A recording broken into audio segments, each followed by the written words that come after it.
Hello សួស្តីអ្នកនរគ្នាថ្ងៃនេះខ្ញុំនឹងមកប្រាប់តកតងជាមួយនឹងការបង្កើត email ថ្មីអញ្ចឹងជំហានទី1យើងចូលទៅក្នុងGoogle អញ្ចឹងមុននឹងយើងបង្កើតយើងត្រូវ search ពាក្យ email ទៅហើយបន្ទាប់មកយើងយកពាក្យ create អញ្ចឹងវាមាន2កន្លែងហ្នឹងដែលត្រូវឲ្យអ្នកទាំងអស់គ្នាជ្រើសរើសទី1សម្រាប់ business ទី1 personal ផ្ទាល់ខ្លួនអញ្ចឹងខ្ញុំយក personal ផ្ទាល់ខ្លួនហើយបន្ទាប់មក first name ហើយនិង last name អញ្ចឹងដាក់ទី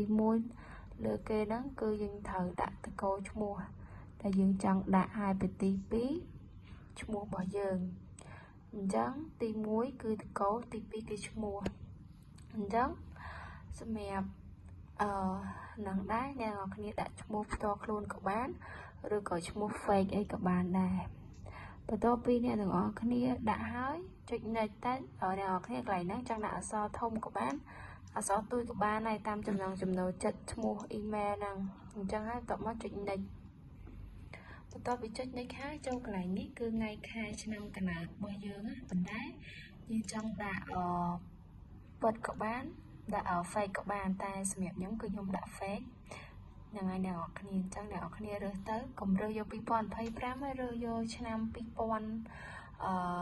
2007អីបានដល់ឆ្នាំ1900អីចឹងទៅតាមជាមួយកន្លែងនេះមានស្រីមានប្រុសហើយនឹងពីខាងក្រោមហ្នឹងយើងមិនជ្រើសរើសទេបើយើងស្រីដាក់ស្រីបើយើងប្រុសដាក់ប្រុសកន្លែងហ្នឹងដាក់ fake ក៏បានអីក៏បានហើយតាមចំណង់ចំណូលចិត្តដោយសារនេះ email ខ្ញុំមិនសូវប្រុសទេអញ្ចឹងខ្ញុំ fake យកតែម្ដងណាបន្ទាប់ពីដល់កន្លែង username នេះគឺសម្រាប់បង្កើតemail ក្នុងការ send ចេញចូលអ្នកនរគ្នាអញ្ចឹងអ្នកនរគ្នាដាក់ឈ្មោះទៅបើសិនជាគេឲ្យ nick ទៅបានអាហ្នឹងបានតែបើសិនជាអត់ទេគេនឹង load ក្រហមតែហើយគេឲ្យយើងជ្រើសរើសយករបស់គេអញ្ចឹងអានេះខ្ញុំដាក់ហើយប៉ុន្តែកន្លែងហ្នឹងគឺខ្ញុំត្រូវ note ទុកមួយសិនបន្ទាប់ពី note ទុកហើយខ្ញុំនឹងចុចពាក្យ next ប៉ុន្តែកន្លែងហ្នឹងគឺខ្ញុំវា load error វាអត់ឲ្យយកអញ្ចឹងវាអត់ឲ្យយកក្រុមវានឹង available ក្នុងការឲ្យយើងprivate email ណាអញ្ចឹងខ្ញុំក៏សម្រេចចិត្តថាយកអាហ្នឹងមកទៅហើយខ្ញុំចុច next ដោយសារ account fake ទេអញ្ចឹងបន្ទាប់មក password អ្នកនរគ្នាដាក់ដូចគ្នាទាំងលើហើយនិងទាំងក្រោមណាហើយខាងក្រោមនេះ show password ហើយបន្ទាប់មកចុច next អញ្ចឹងជំហានទី2គឺជំហានច្រើនណាស់ sorry អ្នកនរគ្នាកន្លែងហ្នឹងគឺដាក់លេខទូរស័ព្ទ number របស់យើងដើម្បីពេលដែលយើងដាក់លេខ number លេខកូដដាក់លេខ sorry ដាក់លេខទូរស័ព្ទហើយបន្ទាប់មកវានឹងលេខកូដឲ្យនៅក្នុងទូរស័ព្ទរបស់យើងអញ្ចឹងបន្ទាប់មកវានឹងលូតលេខកូដឲ្យយើងហើយយើងទៅយកទូរស័ព្ទរបស់យើងមើលហើយយើងវាលេខកូដតាមនឹងមកអ្នកគ្នាអញ្ចឹងលេខកូដវាហ្នឹងមានប្រហែលជា6ខ្ទង់អ្នកគ្នាឬក៏តាមដែល send ទៅលេខទូរស័ព្ទដៃរបស់យើងអញ្ចឹងបន្ទាប់ពីហ្នឹងហើយអ្នកគ្នាចុចពាក្យ next ហ្នឹងទៅហើយបន្ទាប់មកកន្លែងនេះគឺខ្ញុំតបចុច next ហើយវានឹង load កន្លែង email អញ្ចឹងខ្ញុំយករបស់ខ្ញុំដែលបានដាក់ហ្នឹងដែលអត់ត្រូវហ្នឹងខ្ញុំយកមកដាក់ sorry អ្នកគ្នាតែពិតត្រូវយករបស់គាត់ original មកប៉ុន្តែអត់ចឹងខ្ញុំក៏ដាក់ហ្នឹងទៅហើយចុចញិចទៅអត់អីអ្នកគ្នាគឺវាទៅឲ្យទៅដោយសារអានោះវាជាប់ហើយនេះគឺទី1គឺឈ្មោះ email របស់យើងទី2គឺ email សម្រាប់ការ send ចូលចេញចូលអីទៅហ្នឹងហើយបន្ទាប់ពីបានចឹងហើយអ្នកគ្នាចុចពាក្យថា next ប៊ូតុងខៀវទៅប៊ូតុងពណ៌ទឹកប៊ិចអ្នកគ្នា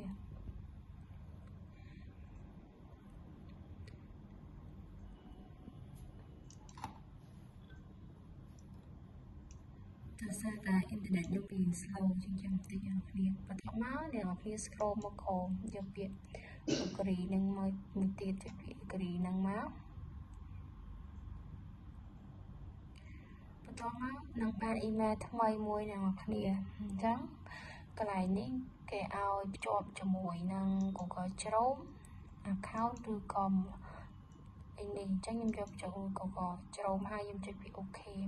hai cái này ní luôn gì nhào tiến nào nên chơi bị tha disable mau mà chơi bị record number phone ní tê chân chơi bị ní disable mau việc bật nhà tiền năng này bắt đầu bị năng mà tiết nhỏ khiประกาศ email នេះគឺ email ថ្មីសតតែម្ដងអានេះរបៀបបង្កើតក្នុងការ send email អញ្ចឹងអ្នកទាំងអស់ត្រូវការ send នេះដាក់ឈ្មោះអ្នកហ្នឹងទៅហើយបន្ទាប់មកខាងក្រោមគឺ subject នេះចង់និយាយពីអីនិយាយថាឯកសារនេះបានធ្វើរៀបរយអញ្ចឹងទៅអ្នកគ្នាអញ្ចឹងអ្នកអាចចុច send អញ្ចឹងទៅណាហើយបន្ទាប់មកអានេះខ្ញុំចូលសាកល្បងចូលទៅកាន់ email អញ្ចឹងខ្ញុំចង់ដឹងថាវាដំណើរការអត់អញ្ចឹងយើងចូលមកគឺវាដំណើរការធម្មតាហើយបន្ទាប់ពីហ្នឹងមកអ្នកនរគ្នាចុចកន្លែង email ដែលខ្ញុំប្រាប់មិញហ្នឹង